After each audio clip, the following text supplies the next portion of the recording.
Early in August, the Third Army, moving eastward from Naval, reached Le Mans, a town only 175 kilometers southwest of Paris. One afternoon, a courier from London arrived hurriedly at our command post near Stahl-Ver-Lendelen. He was clutching a sealed envelope.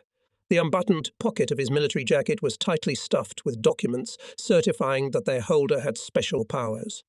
These documents had secured the courier a seat on a plane travelling across the Channel. Sen tore open the envelope and pulled out a miniature American flag. A business card fell to the floor. For General Bradley's Jeep, on the liberation of Paris, read the note enclosed. The courier had been sent by Major Robert Cohen of Boston, a vigorous, small-sized officer of the quartermaster's service. He had met me on my first arrival in London, and instead of greeting me, he had taken a measure of me. Henceforth, I was to have all the uniforms that could be required sewn to this measure. At his desk in Major General Robert Littlejohn's office in London, Cohen caught the fever that gripped the American army as it approached Paris. For a generation raised on tales of their father's legendary exploits in World War I, Paris held a special appeal. Tactically, however, it was of no value. This city, glorious in the past, was only a small spot on our operational maps, and we had to bypass it, moving eastwards towards the Rhine. The liberation of Paris might have stumped our supply men, for behind its beautiful facades lived 4 million hungry Frenchmen. Sending food to Paris would have complicated our already overloaded supply lines. Supplying Paris with food would have meant reducing the supply of petrol to the front. A few days before the enemy launched his offensive in the Mortagne area, I checked again our prospective plan for the liberation of Paris. Some staff officers believed that the Germans would definitely try to save Paris from destruction and declare it an open city, as the French had done in 1940. I did not share this view. According to our information, the enemy had concentrated large food supplies in Paris, and if this was so, he had no choice but to defend the city. However, this did not mean that we had to encircle the city and begin a siege. We developed a plan for a wide bypass of Paris from the south, then expected to turn north, to connect with the troops covering the city from the north and cut off the German garrison escape routes to the territory of the Reich, seeking to reach the border sign Orleans. We developed a plan to throw airborne landing in the vicinity of the city of Chartres, famous for its cathedrals. In this case, we proceeded from the assumption that the enemy will create a defensive line from Cayenne to the south in the direction of the Loire. Having broken through this line, the Third Army will make a rush north of the Loire and join the landing force, thrown in Chartres. By 10 August, the plan for the airborne operation was already drawn up. A week later, we proposed its cancellation. The enemy failed to create a new defensive line. Moreover, the command of the Third Army said that the army can go to the line seen Orleans without the help of airborne troops. The cancellation of the airborne operation in the Chartres area allowed the use of transport aircraft to carry supplies to the Third Army. The day of 19 August was marked for Patton's army by the opening of unscheduled airlift.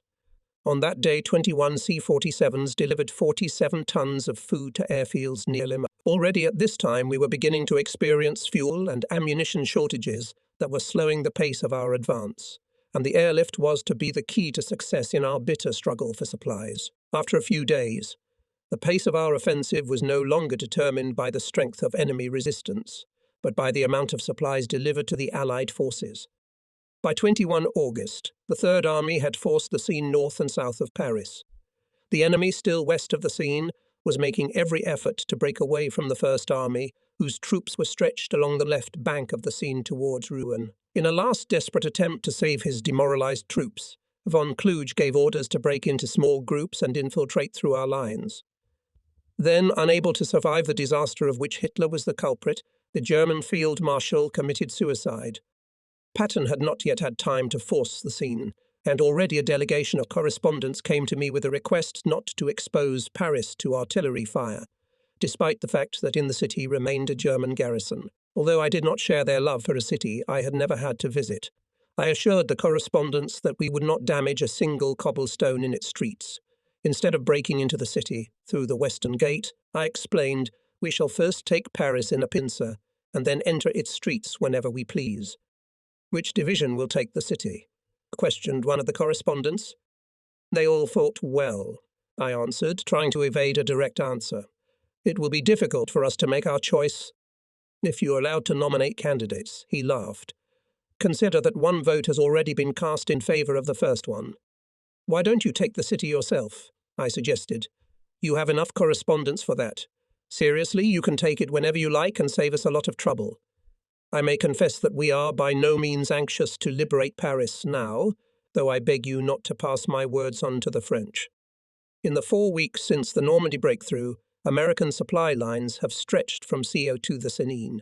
Now the supply of the pre-bridge fortification of the Third Army southeast of Paris depended on the highway 400 kilometers from the port of Cherbourg. Advancing, we too quickly overcame all the lines of enemy resistance, which were taken into account when planning the pace of advance of our rear. Moreover, the number of troops receiving supplies by the above-mentioned highway from Cherbourg was increasing from day to day with the general accumulation of our forces. And ahead of us was an outbreak of petrol starvation, which stopped our tanks a few kilometers from the Siegfried.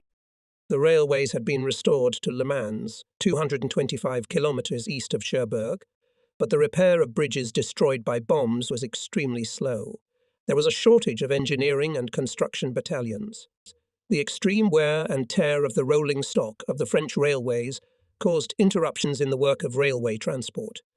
At the same time, railway trains, specially formed in England, and railway equipment were waiting for their turn to be loaded in English ports, giving way to trucks.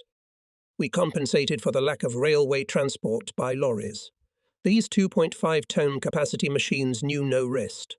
Having transported troops and supplies to the front line, they would immediately return for a new load. More and more vehicles were needed to meet our needs, which were growing daily, and we even began to take vehicles from the new divisions arriving at Cherbourg and put them into convoys. But even these extreme measures would not have helped us to delay the supply crisis until September if we had not cut supplies to the armies and organized air transport.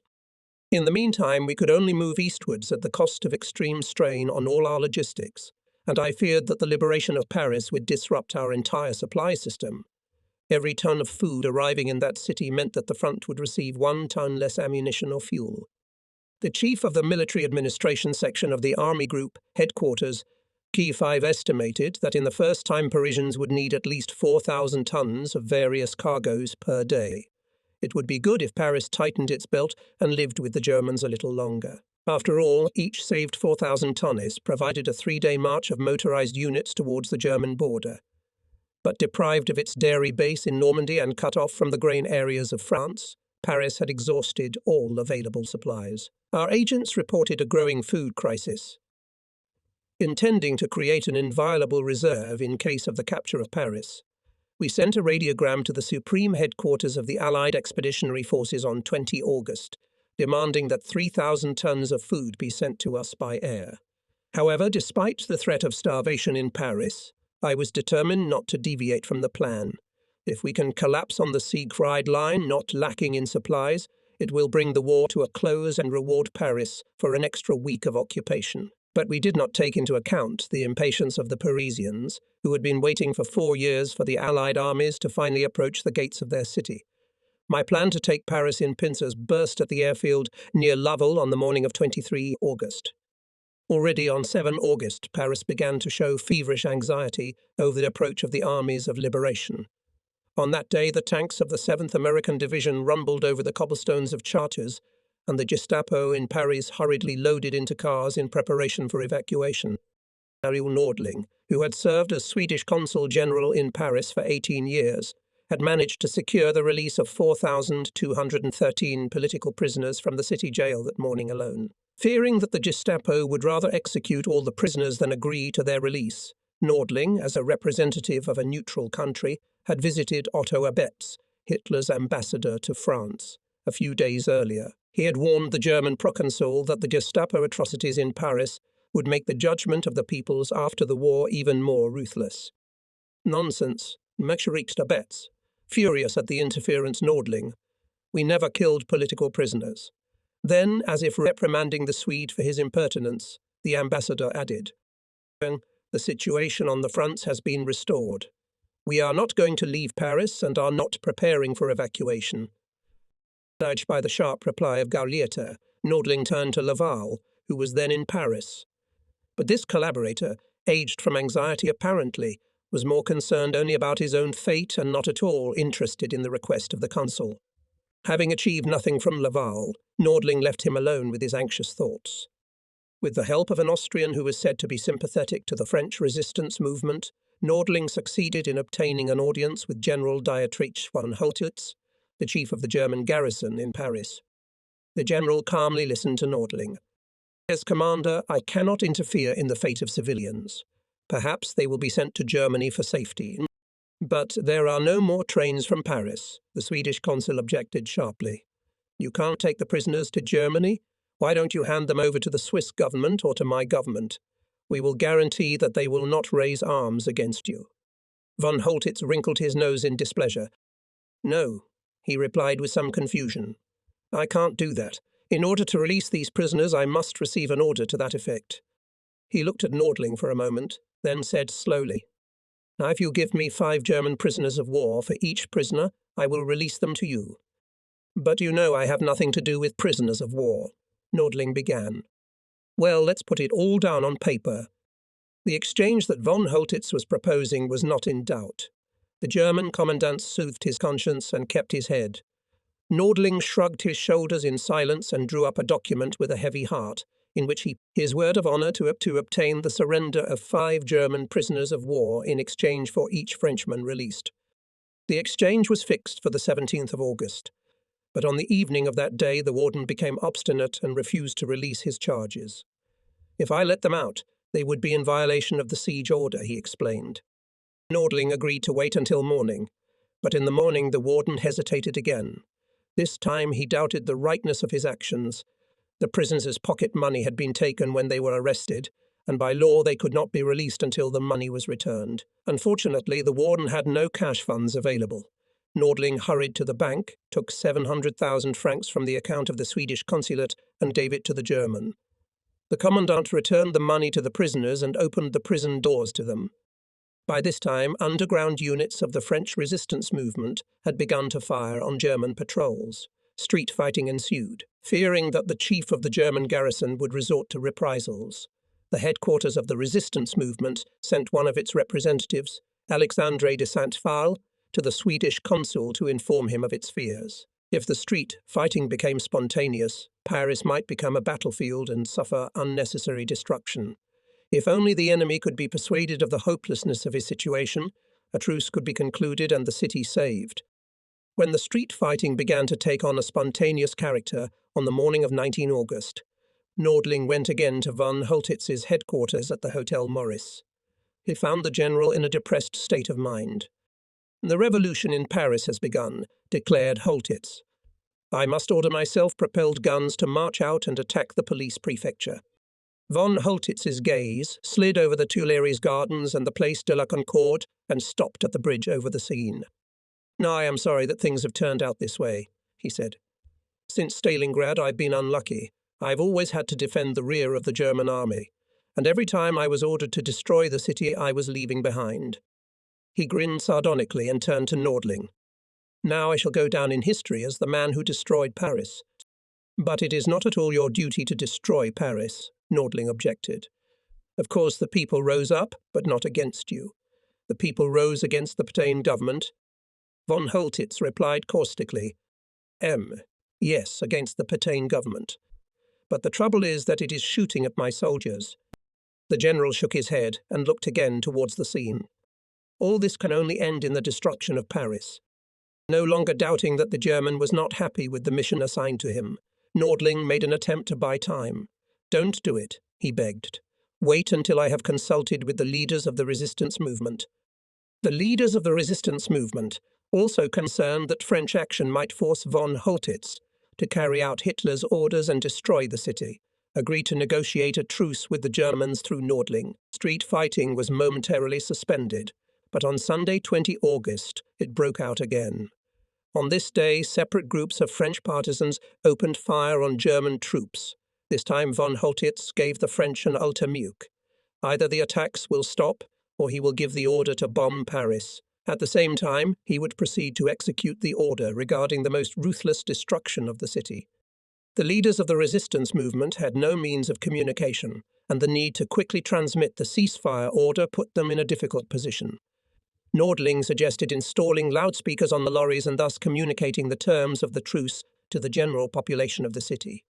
The German commandant of Paris recognized the government put forward by the rebels, and the French made only one commitment: to stop firing at the German troops.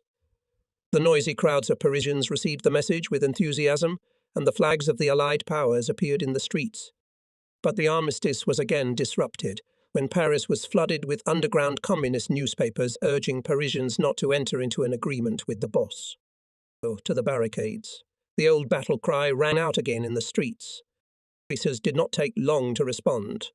He stopped the distribution of food to the population, but the leadership of the resistance movement was no longer able to force the French to honour the terms of the truce. In turn, von Holtitz was powerless to restrain his troops. He decided that he had no choice but to carry out the order he had received. "I will never surrender to an irregular army," he declared. This remark did not escape Nordling's notice. If the German commandant does not want to deal with the irregular army, then maybe he will enter into negotiations with the Allied army. The consul volunteered to liaise with the Allies and suggest that the Americans enter the city, which would give von Holtitz the opportunity to surrender the French capital with honour. Von Holtitz accepted the Swedes' offer. He even expressed his willingness, for security reasons, to send an officer to lead the delegates through the German lines. On Tuesday evening, a strange group of people secretly gathered in the consulate building. By this time, the 62-year-old Nordling had fallen ill, and his brother Rolf, a French subject, was chosen to head the delegation. In addition to him, the delegation included 4 people: diesen Fall, a representative of the National Liberation Committee in Paris, the mysterious Mr. Armo from the British Intelligence Service, a certain Jean Laurent, who introduced himself as a former cabinet secretary under General de Gaulle, and an Austrian anti-fascist. Laurent's credentials seemed suspicious, and he was only enrolled in the delegation after an English agent vouched to him.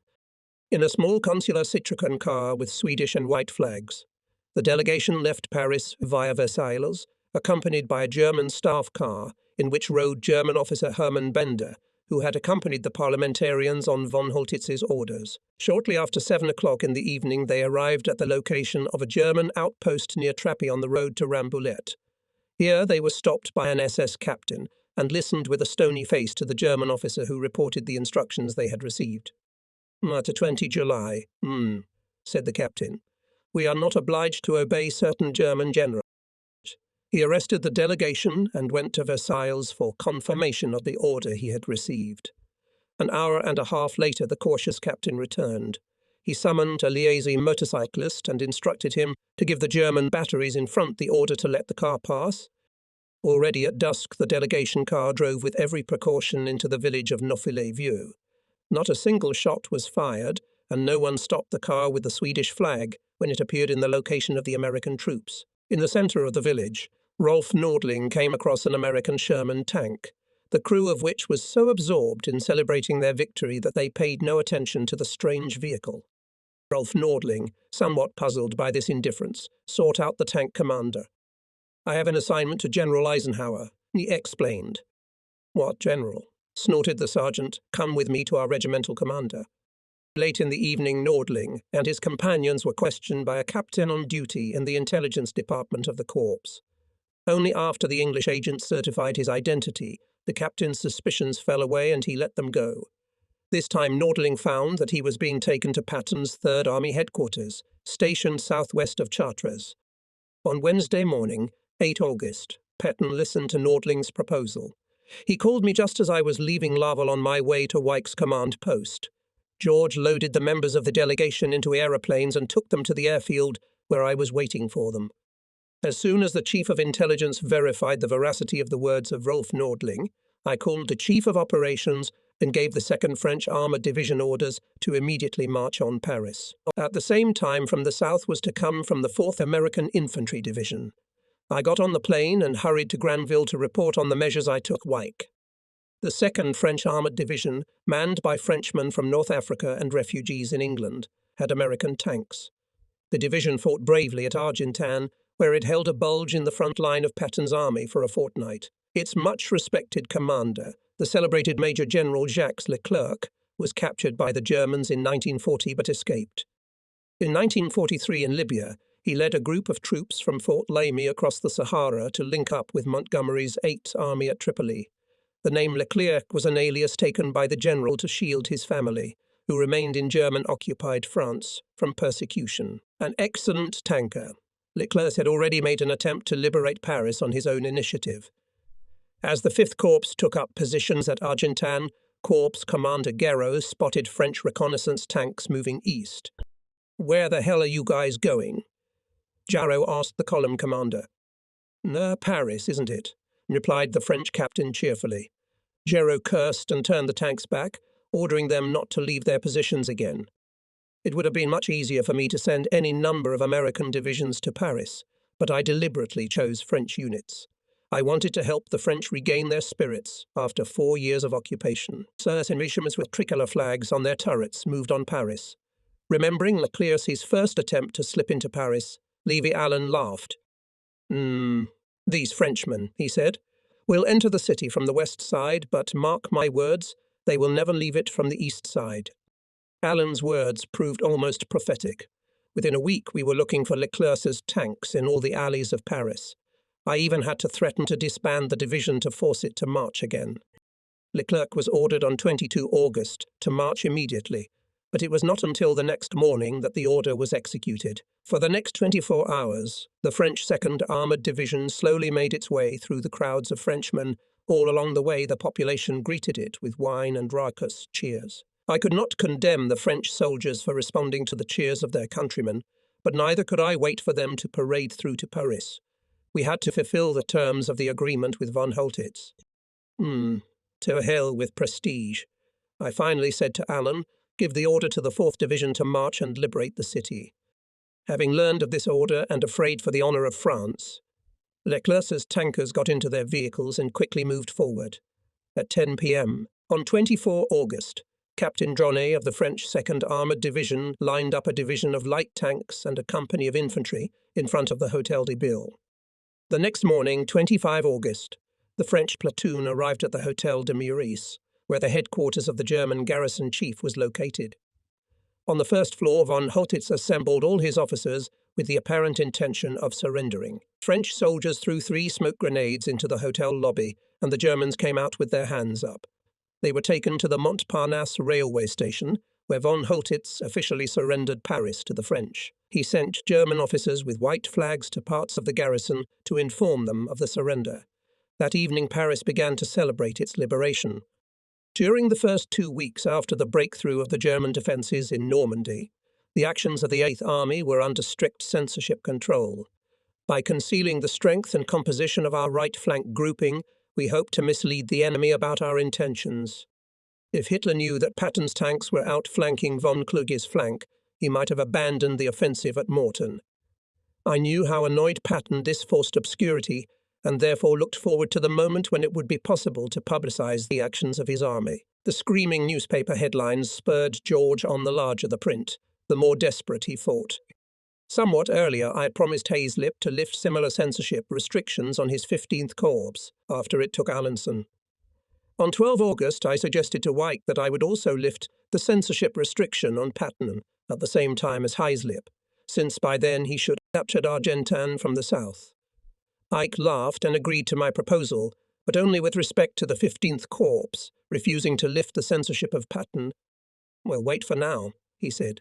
"After all the trouble I've had to endure on account of George, there are only a few grey hairs left on my poor old head. No, let George do a bit more work for his favourite headlines." After a few days, Ike relented and the Third Army got noticed in the headlines. George's fame in the United States began to claw its way out of the cubbyhole it had fallen into in Sicily. Shortly before the fall of Paris, following our armies, we moved Eagle Tack from La Vale to the shady town of Chartres, 180 kilometres away. The liaisons were lagging behind the fast-moving columns, and we at Army Group headquarters were faced with the problem of either dragging behind and keeping in telephone contact with Wyke, losing touch with the armies, or moving with the armies and keeping in touch with Ike only by radio. Ike grumbled. He did not share our opinion about the impossibility of maintaining telephone communication with the supreme headquarters of the Allied Expeditionary Force, but we had no other choice. We could not lose contact with the front. The lack of telephone communication with the rear made the headquarters of the 21st Army Group even more inaccessible than the headquarters of the High Command. But we did not regret it. At the beginning of August, I moved my campaign office from a modest lorry into a perfectly equipped headquarters trailer half the length of a Pullman wagon.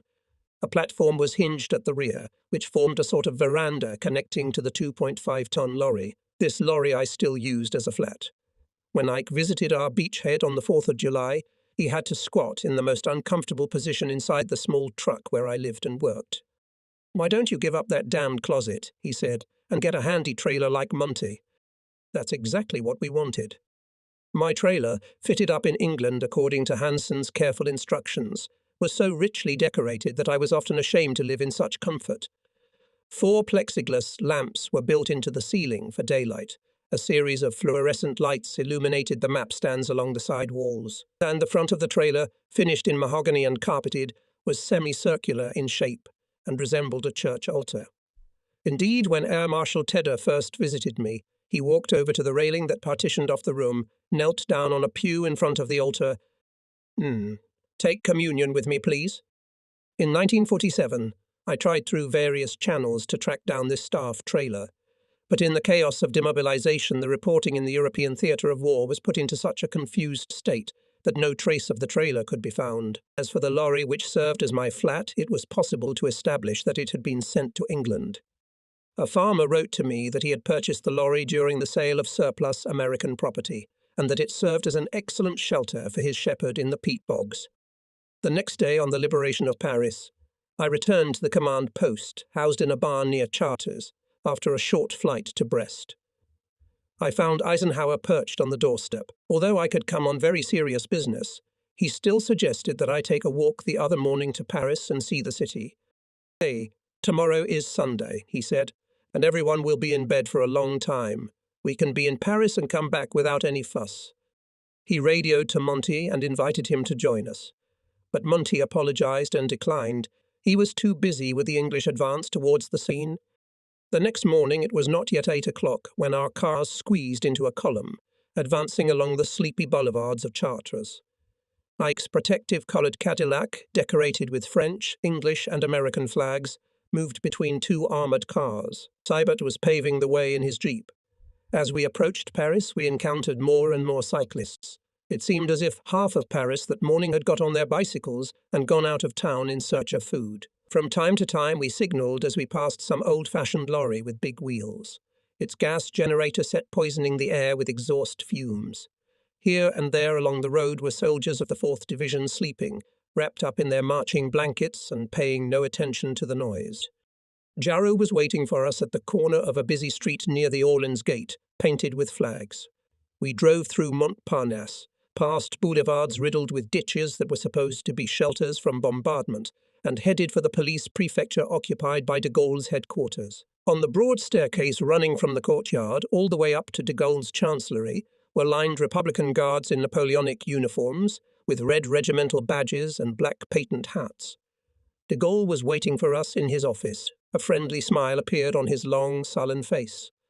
It was my first meeting with this rugged soldier of the resistance army, and I could not find in his features anything but grim and unyielding determination. De Gaulle spoke of the urgent need to show the Parisians that this time the Allies are strong enough and will be able to push the Germans into German territory and there destroy them. He proposed to march 1 or 2 of our divisions through the streets of Paris in order to make a proper impression on the Parisians and invigorate them. Ike turned to me and asked what we could do. The plan for the next offensive operation was already ready and provided for the performance of our troops from Paris in the eastern direction.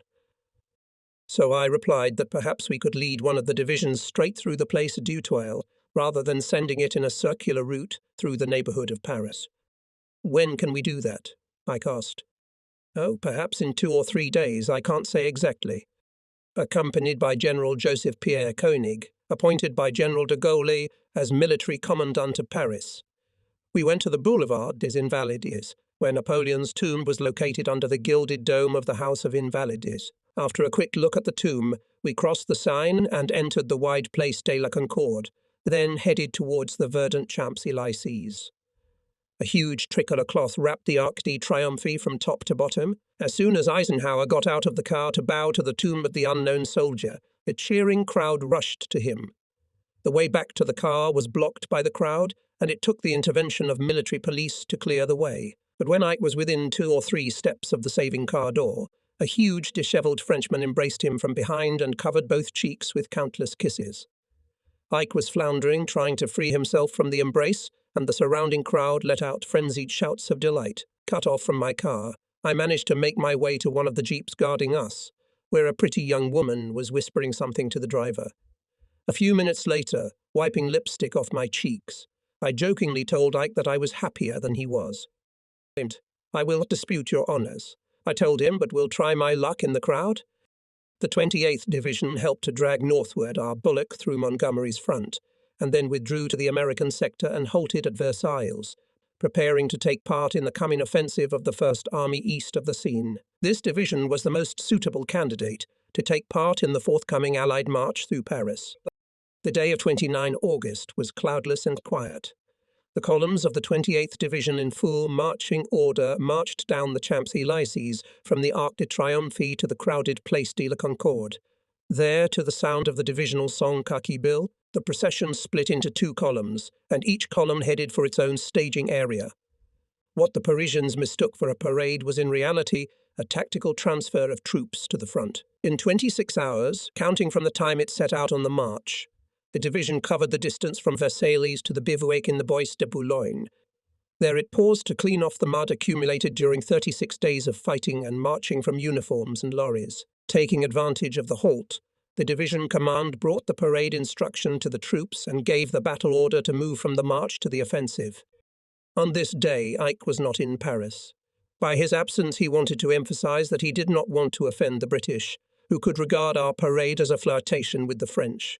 Although we offered Montgomery to join us, we were not at all surprised by his refusal. Eisenhower's tactful act was done with the best of intentions, but it did not soften the hearts of those British who believed that we undeservedly humiliated their prestige.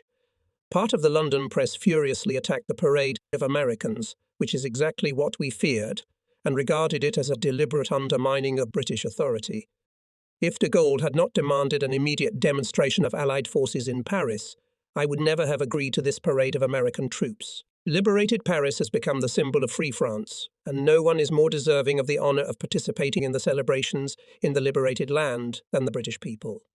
The authority of the British in Paris, however, was not finally shaken. When the military administration department formed a travelling column to bring food to Paris for the first time, a detachment of English lorries joined in this mission of goodwill. On the windscreen of each British truck flew the British national flag, and on the sides were attached cloths reading, "Food for the people of Paris." The hundreds of American trucks in this convoy entered the city modestly, without flags or banners. In mid-August, Monty and I had our first clash over the strategy to be followed by the Allies east of the Seine. Similar clashes continued between us in the development of plans for subsequent major operations, until the spring of 1945, when Eisenhower finally untied my hands in Remagen and I surrounded the Ruhr. At first, however, our differences were limited to the question of the forthcoming offensive east of the Seine. This question came sooner than we could have anticipated, due to the failure of the enemy offensive at Mortain, which was conceived as a response to our breakthrough in Normandy. We had expected the enemy to create a defensive line on the Seine, but instead a route across France from Paris to the Siegfried Line was opened to us. Eisenhower now had to opt for one of 2 plans for fighting beyond the Seine. One plan involved shifting the centre of gravity of all operations to the American Army. The other favoured British troops, Scheme 34. In the first, or American plan, the emphasis was on hitting the Reach directly from the central part, France through the Saarland with subsequent access to the Rhine near Frankfurt. By 25 August, the Third Army cleared the way to Troyes, located 130 kilometres southeast of Paris and only 240 kilometres from the German border. According to our calculations, to fulfill this plan would require the involvement of the 1st and 3rd American armies. The operation was to be accompanied by an offensive in the auxiliary direction along the Strait Coast to Antwerp by the British and Canadian armies under the command of Montgomery. The second plan, proposed by the British, was to concentrate all our forces in the north to strike through Amiens and Brussels, with our armies had to cover a distance almost twice the route through the Sayre proposed by the Americans. The British insisted on an offensive in the north and for the sake of it were willing to sacrifice the offensive in the Saarland. The main advantage of the American plan, which envisaged a rapid rush to Frankfurt, was that the path of the offensive to the borders of the Reich passed through the area devoid of defensive weapons in the strip of the Third Army. The choice of this direction of the main blow not only gave the opportunity to bypass the fortifications of Metz and cross the Maginot Line, but also to infiltrate through the occupied garrison positions of the Siegfried Line. In addition, in the event of a successful advance of our main forces to the Rhine, the enemy was deprived of the Sayre Basin, which is of paramount importance to him.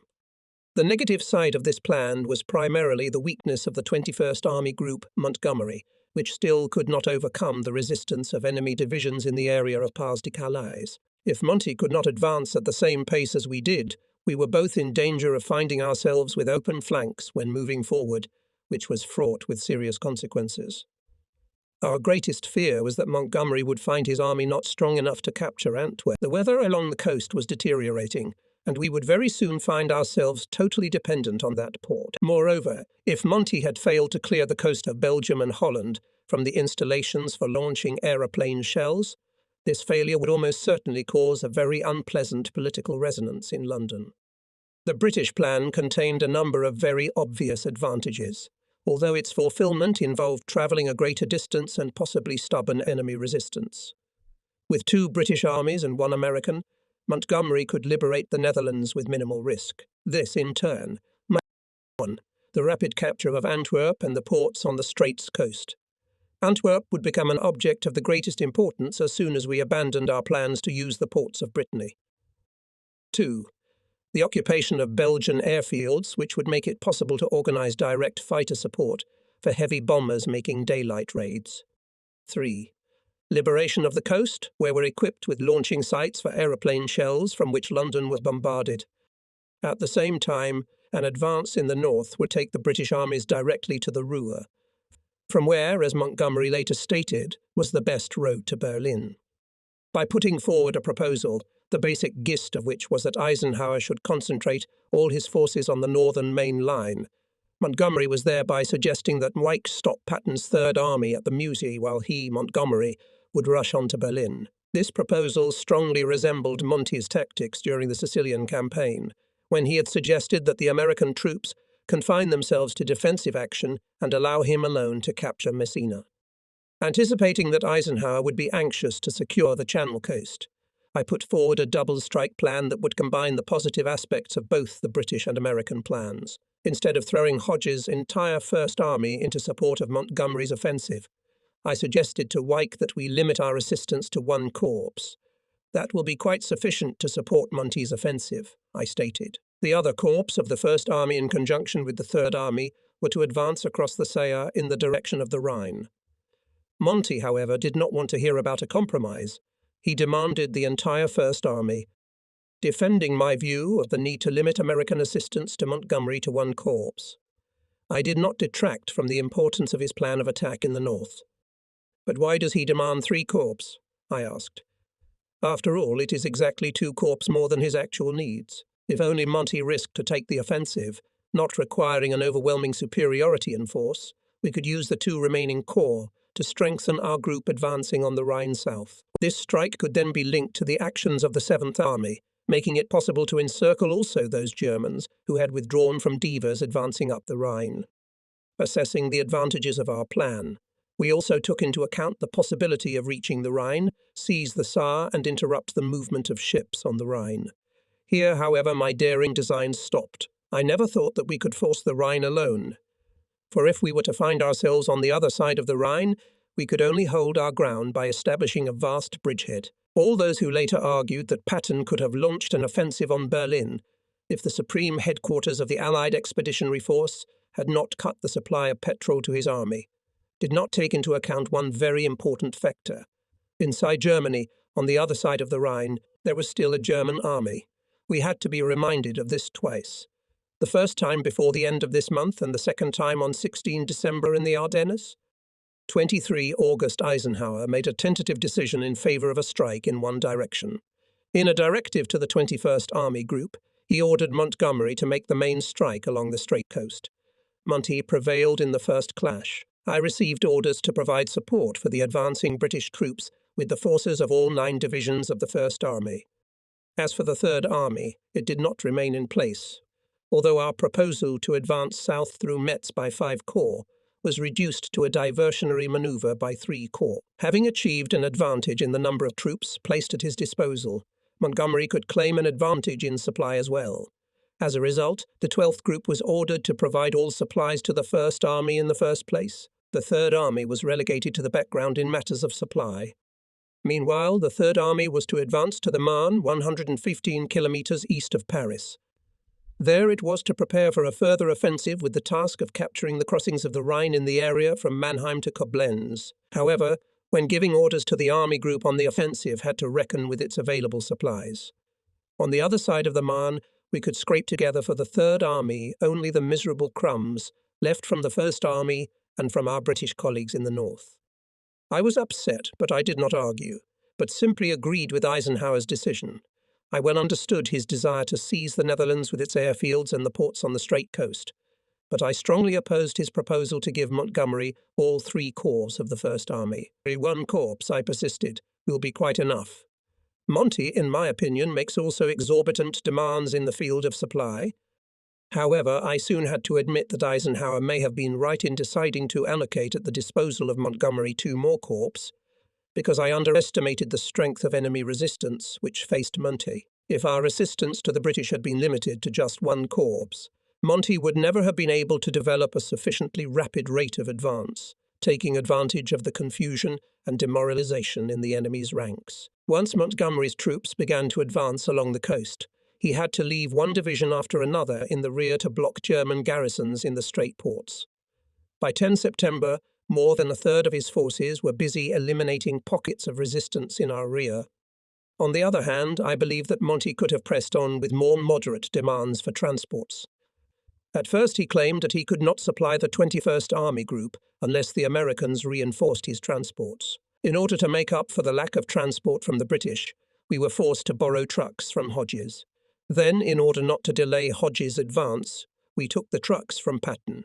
As a result, George's offensive was halted for lack of petrol. If Monty had reduced his ammunition demands and worried more about petrol, Patton would have been able to advance further.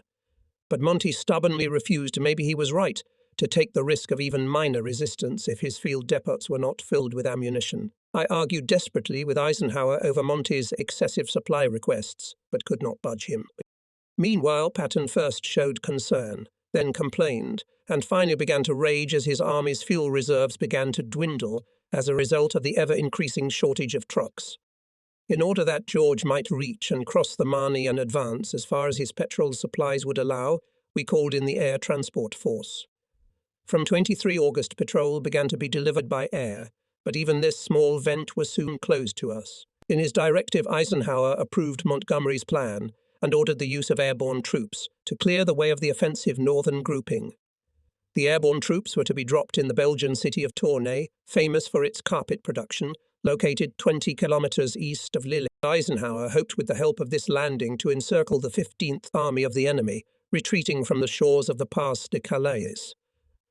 I asked Mike to abandon this plan and give us the opportunity to use aircraft to deliver supplies. The airborne operation was scheduled for 3 September. "We will be in Tournai before you drop this landing." I warned, but Eisenhower stubbornly stood his ground. To what extent Brereton fueled Ike's enthusiasm for the landing operation plan, I do not know. Brereton, who had previously commanded the 9th Air Army, was appointed commander of the newly formed 1st Allied Airborne Army in early August.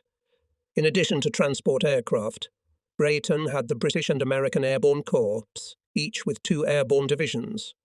Almost from the first day of its creation, this Allied Airborne Army began to display an uncanny ability to invent for itself tasks that were not necessary. But even independently of the incantations of Brereton's staff, Eisenhower had good enough reasons to favour an airborne assault at Tournai. The anti-offensive in this period of confusion and disintegration in the ranks of the enemy was of such great importance But Eisenhower considered it his duty to use every means at his disposal. And since we could assess all the capabilities of the airborne army only after testing it in battle, in the conditions of maneuver warfare, Eisenhower believed that he just presents an opportunity to make this test. Every day more and more units of aircraft C-47 was removed from the transfer of supplies for our group of armies until finally, on 31 August, the number of goods delivered to us by air not reduced to 30 tonnes. Meanwhile, of the 400,000 gallons of petrol for which Patton had submitted a requisition the day before, only 31,000 tonnes had been delivered to his forward depots. By this time, fuel supply disruptions had hampered the Third Army's having no transport aircraft. We could not hope to change the situation. The next day, Patton, like a hurricane, hit our command post from his command post southeast of Paris. "Nurse, damn it, Brad," he pleaded, "give me just 400,000 gallons of petrol, and I'll get you to Germany in 2 days." Although George usually exaggerated even the most optimistic calculations of his staff, this time I could not argue with him. He had already passed through Werden, which is only 55 kilometers from Metz and some 100 kilometers from Saar, and there were no obstacles on his further route, except for the enemy's abandoned pillboxes on the Siegfried line. But where to get 400,000 gallons of petrol? George might as well have asked me to get the moon out of the sky. Ike's plan to drop an airborne paratrooper at Tournai dashed our last faint hope of supporting Patton's offensive. When the paratroopers land at Tournai, I predicted we will already be waiting for them there. On the evening of 2 September, Hodges' column of tanks reached the suburbs of Tournai, from where the 5 towers of Our Lady's Cathedral were visible. Although Tournai was in the strip of Montgomery's offensive, 10 kilometers from the boundary line, I gave Hodges orders to break through to it and capture the city. I promised Ike that we would be there, and I had to be sure the town was already occupied when I called him. 9:15 a.m. 03. On 3 September, Hansen woke me up to a telegram from Monty, who complained that the American troops in Tournai were blocking the path of the British advancing on Brussels. I contacted the First Army and ordered the duty officer of the Operations Department to withdraw troops from the city. Although we had fulfilled our promise and there was no longer any need for an airborne landing, we were nevertheless unable to make up for the supplies we had received. It was not until 6 September that the daily reports of Lieutenant Colonel Harry Henschel, the officer in charge of airlift, began to show a revival of airlift during the 6 days of inactivity, to which we were forced by Eisenhower's decision to drop the landing at Tournai. We received an average of 823 tons of cargo per day, and the amount of petrol not delivered to us was estimated at 1.5 million gallons, which would have been quite enough for a 4-day march of the Third Army towards the Rhine. While I cannot say that if the Third Army had gained what it lost by the planned landing at Tournai, it would have reached the Rhine early in September, it is quite obvious that Patton would have advanced further if he had gained what he was entitled to. He could probably have passed Metz and entered the Saar. Having suffered heavy losses, we were forced 3 months later to remember the old military rule. To fail to seize an opportunity is to lose it forever. Only on December 2, the Third Army finally broke through to Saar, and that only after a fierce winter offensive through a heavily fortified enemy defense line.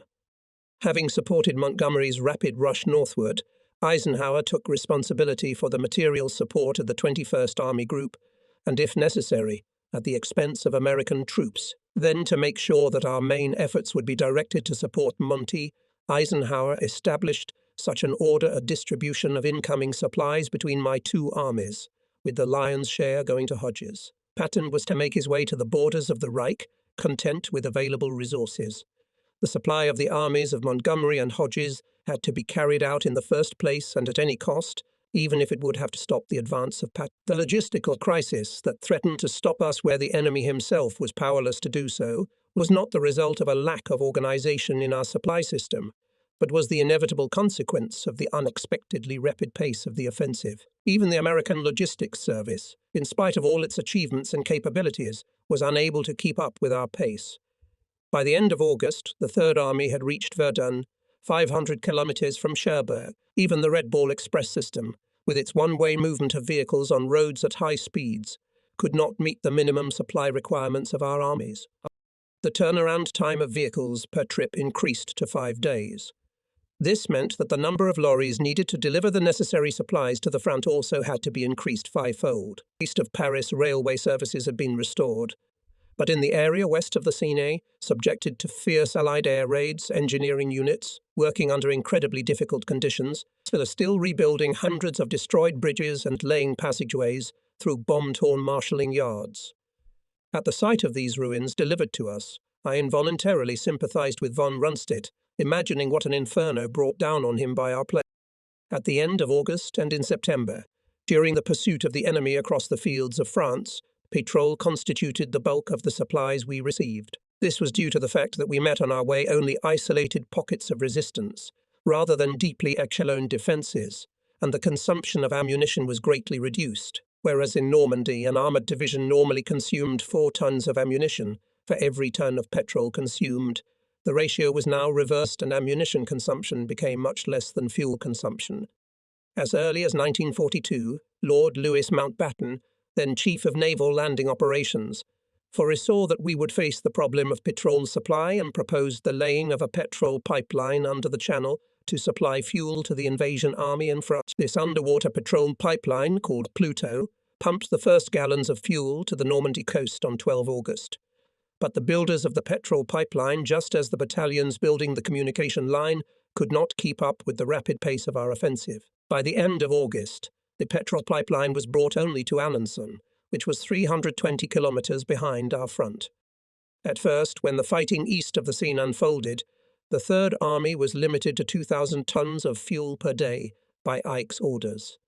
This fuel was barely enough to meet the needs of an army that was moving forward with almost no resistance. Patton first paid little attention to the fact that he was allocated very little petrol, but as soon as he realized that his interests were being infringed, he lost his temper and came to my command post as furious as an enraged buffalo. When I reminded him of the great needs of the armies operating in the northern direction, he objected quite reasonably that the settlement of all requests for supplies was a matter for higher headquarters. He only cared about the Third Army. He didn't care about the other armies. "Oh, to hell with Hodges and Monty," George roared when he was in a good mood. "We'll win this damn war if you keep the Third Army on wheels." The meagre daily fuel allowance theoretically doomed Patton to complete inactivity. But he still managed to refuel a few tanks with the drops of petrol he had and stubbornly pushed forward. In the Third Army itself, he stopped thousands of vehicles, and for the rest he imposed an ironclad economy of petrol consumption. When George arrived at the Army Group Command post to report, his jeep would usually roll up with an almost empty tank, and he would order his chauffeur to refuel in our park. While Patton continued to move forward, suffering a severe shortage of petrol which should theoretically have stopped him somewhere on the Meuse, Montgomery accused me of violating Ike's order to supply Hodges first. This accusation was not difficult to refute, because the distribution of supplies between the armies was made on the instructions of Ike himself.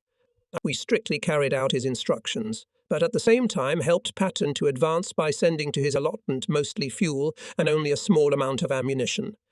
Although the September supply crisis was inevitable, it did irritate the American soldiers. Infuriated that empty fuel tanks had halted their victorious march, they blamed all their failures on the ill-fated communications zone. Although the communications zone authorities could not have foreseen such a rapid defeat of the enemy, they were nevertheless a very suitable scapegoat. The Communications Zone Command, while heroically trying to avert a supply crisis, had to resort to various tricks that did not help its prestige among the combat commanders. I could not lay the entire blame for our being stuck a stone's throw from the Siegfried Line on the communications zone, but, on the other hand, I could not fully justify it either. The communications zone was partly to blame for the failure that befell us, and the communications zone was represented by General Lee. The somewhat capricious but talented commander of the communications zone, Lieutenant General J. Lee, was Eisenhower's rear guard chief of the entire American Army. Energetic and resourceful commander, outstanding and courageous administrator, Lee, however, suffered from pompousness, which often overshadowed his positive qualities. Lee performed perhaps the most difficult task in the entire European theatre of war, and although he imposed on himself the dry importance of a pedant, but he ensured the supply of troops.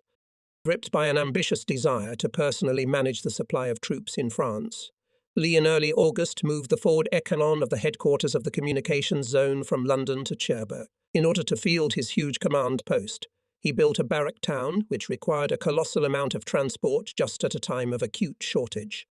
Long before the liberation of the French capital, Eisenhower announced that he categorically forbade headquarters to be stationed in Paris and reserved his hotels for troops on leave. But apparently Ike's order did not reach Lee, because on 30 August we learned that the headquarters of the communications zone left their barracks and moved to the comfortable boulevards of Paris. I was annoyed to learn of this pirate raid on Paris hotels, but it infuriated me to think that Lee had loaded his entire headquarters onto cars and dragged it 320 kilometers in the middle of a supply crisis. No matter how carefully the plan for this relocation was developed, such a move could only have a negative impact on the work of the rear agencies under Lee. No one could calculate what cost the relocation of Lee's headquarters to the front, but whatever the damage, the news of the relocation of the headquarters of the communications zone in Paris caused irritation at the front. Soldiers at the front are always jealous of the comfort enjoyed by supply units in the rear. When the infantry learnt that the comforts surrounding the personnel of the zone of communications had been supplemented by the charms of Paris, the consciousness of a perfect injustice was deeply embedded in the soldiers' souls and remained in them until the end of the war.